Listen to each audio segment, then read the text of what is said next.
Cuando digo nombres como Ishtar, Hathor, Inanna, ¿se les viene algo a la mente? Bueno, resulta que estas son diosas antiguas, vivieron hace miles de años antes de Cristo. Estas diosas generalmente eran diosas del amor, diosas de la sexualidad, diosas de la fertilidad y eran completamente empoderadas, se destacaba su sensualidad. Lo cual es muy interesante porque si nos ponemos a pensar en nuestra historia actual con los dioses, que en realidad cuando son hombres son un poquito más asexuales, no tienen tanto cargado su sensualidad. Lo cual es muy confuso porque más bien al contrario, en esa sociedad se piensa que las mujeres somos más pasivas, más deseadas, el hombre más deseante, el hombre de pronto con instintos mucho más fuertes con respecto a su sexualidad. Entonces, desde que yo estudio sexualidad y todos estos temas me interesan tanto, me preguntaba, ¿cuándo comenzó a cambiar esto? ¿En qué momento dejamos de ser diosas sensuales para convertirnos en mujeres más pasivas con respecto a la sexualidad? Bueno, les voy a contar varios hitos que pasaron y el primero es cuando pasamos de nómadas a sedentarios y comenzamos a poder acumular cultivos, pieles, se comenzó a desarrollar esta idea de la riqueza y la necesidad de pasarla de generación en generación por medio de la herencia. Entonces, el sistema que existía en ese momento lo que resolvió fue encomendar a la mujer a su hogar para que ella se encargara del cuidado de los hijos y no tuviera la libertad sexual que tenía antes y así asegurarse que esos hijos iban a ser específicamente de sangre de su padre. Entonces, a partir de ahí comienzan a cambiar muchísimas cosas y la mujer se convierte en un bien más. Tanto es así que las hordas antiguas intercambiaban a la hija también por bienes, con un sello de calidad que era la virginidad. La virginidad como concepto en la Edad Media se vuelve algo mucho más claro. Con este mandato de hasta que nos casemos podemos tener relaciones sexuales, pero mucho más pesado, por ejemplo, para la mujer. Entonces el matrimonio se establece como este símbolo de estatus que le vamos a dar a las mujeres para que tengan un lugar en la sociedad. A la vez que tenga cuantos hijos vengan al mundo y ella, inclusive si su salud corre peligro, no puede opinar acerca de eso.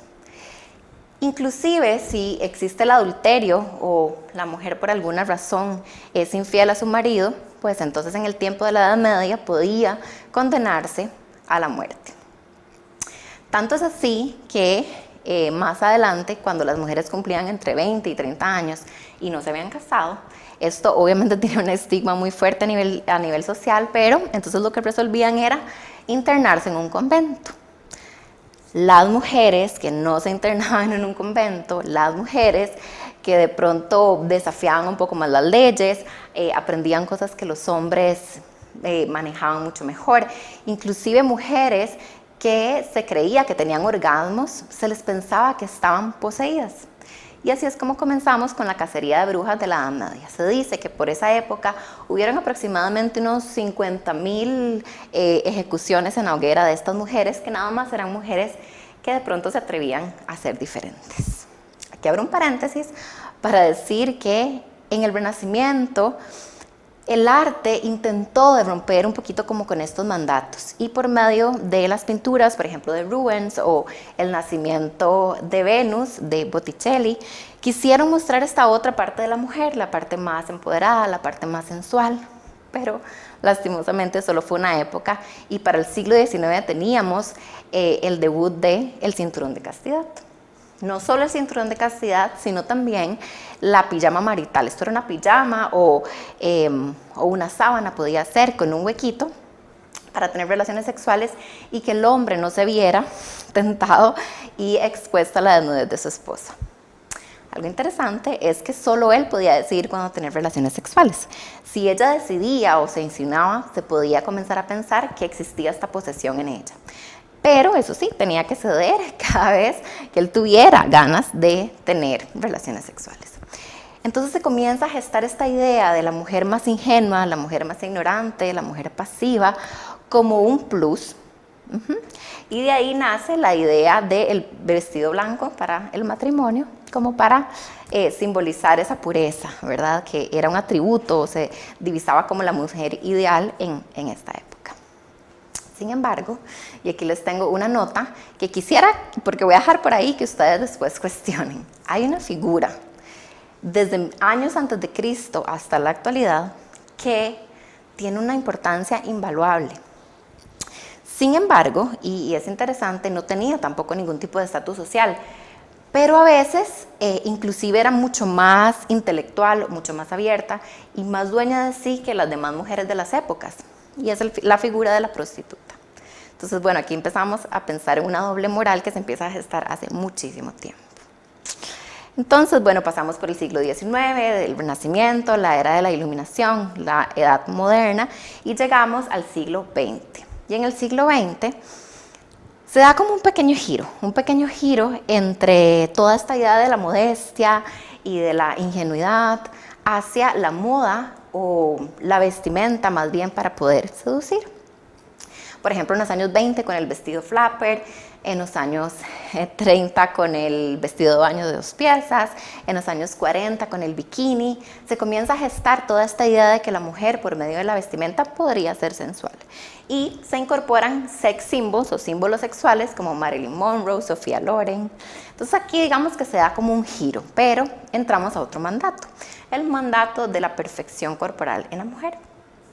Para los años 60 ya teníamos esta idea que tenemos hasta la actualidad de que la modelo o la perfección del cuerpo es más como una mujer alta, que es muy delgada, que ya no es curvilínea como las figuras, ¿verdad? En el momento que eran símbolos sexuales, sino cambia y también se vuelve un mandato nuevo.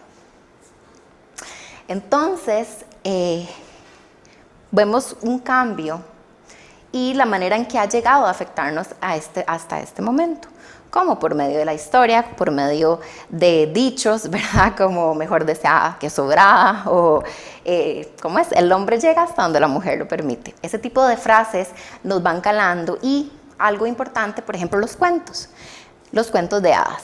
Aquí vamos a analizar un poquito los cuentos de hadas, que en realidad es como este mapa para alcanzar el felices para siempre. Las princesas cumplen mucho de este patrón del que venimos hablando. Son mujeres virginales, ingenuas, a la espera de un hombre que se case con ellas y les dé cierto estatus. A veces no tienen ni oficio, no tienen muchísimo más que su belleza, su juventud. Pero vámonos un poquito a su antítesis. En Mujeres que corren con los lobos, es un libro. Este libro menciona que obsceno viene de ob en hebreo, que significa maga o bruja. Pensemos por un momentito en las brujas. Yo no sé si ustedes se han puesto a pensar, pero las brujas en realidad son mujeres súper poderosas. Son mujeres que tienen poderes mágicos, tienen su propio castillo, tienen su séquito, son mujeres independientes, empoderadas, seguras, inteligentes. Pero por alguna razón, que yo creo que ya va quedando un poco más claro con esta base que les cuento, no se divisa como algo positivo, se divisa más bien como algo sumamente negativo, como algo que no se debería seguir, como esta imagen de la mujer derrotada al final de cada cuento. Y bueno, la princesa, ¿verdad? Llegando como a esta idea del idilio. Entonces, de pronto eso en nuestra niñez, pero llegamos a la educación formal y esto logró romper parámetros o los reprodujo. Cada caso es particular. Por lo menos en mi caso, los reprodujo. Yo les puedo contar que tenía una profesora que obviamente súper avergonzada y súper nerviosa decía algo así como los hombres cuando crecen o cuando maduran van a sentir las ganas de masturbarse, decía. Y es normal porque es parte de sentir placer y es parte de disfrutar y es parte de ser adultos. Y bueno, ahí como que se masturban y les sale algo que es como una agüita de arroz, decía, ¿verdad? Bueno, y las mujeres también, decía, maduran y también crecen, por ejemplo, les viene la menstruación. Entonces pensaba yo en ese momento como probablemente inconscientemente en todo un proceso. Entonces el placer es para los hombres y la reproducción para las mujeres, ¿verdad? Es como un poco como el mensaje claro. Entonces, bueno, me remonto ahora a la actualidad y les puedo decir que Tuvimos que aprender solas que en nuestro cuerpo cabía el placer, que no éramos malas ni éramos menos por empoderarnos de nuestra sexualidad. Pero lamentablemente, y esto lo puedo decir de mi experiencia clínica, no todas las mujeres han podido configurar esta lógica en sí mismas. ¿Por qué? Porque entonces con mis pacientes continuamente escucho en el día a día cosas como: yo no tengo ningún problema con mi cuerpo, pero me da cosa tocarlo, me da asco, me parece aburrido, me parece feo, me parece raro. Mi pareja sí, que mi pareja me toque, yo estoy bien con eso, pero yo tocarme no. Entonces me pregunto, ¿estamos seguras que no tenemos ningún problema con nuestro cuerpo?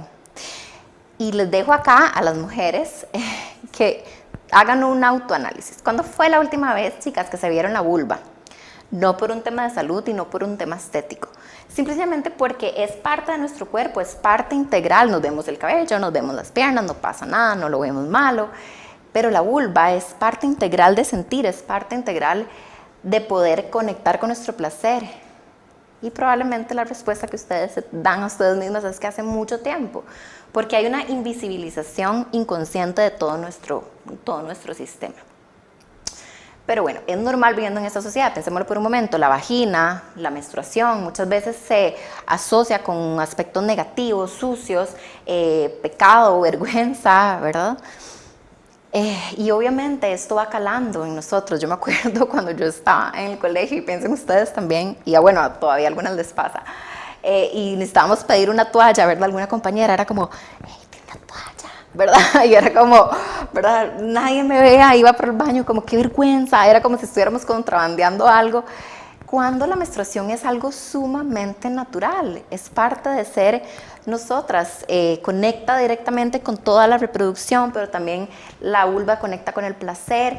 Y pensemos algo, es tan maravilloso nuestro sistema y nuestra sexualidad que inclusive, y si así lo decidimos, podemos ser portal de vida y podemos traer vida al mundo, y solo por eso ya debería ser completamente venerada. Hace 2 años yo me encontraba haciendo un curso de Tantra en Tailandia, y aquí nos decían algo que para mí fue sumamente fuerte y fue sumamente revelador. Nos decían, para el Tantra, el acto coital es como una oración. Entonces el pene es como un fiel devoto que va a ingresar en un templo y entra a rezar con esa misma devoción, con ese mismo amor. Y yo decía, ¿en qué momento? Si de este lado del mundo eso no se ve de esa manera, ¿verdad? Mucho más con los abusos a los que estamos expuestas las mujeres en el día a día, que es una realidad que no podemos negar. Entonces, realmente yo puedo divisar como esto de este lado del mundo no se ve de esa manera. A la vez tenemos los mandatos físicos, y si ustedes se dan cuenta, para una mujer existe cualquier cantidad de tratamientos, ¿verdad?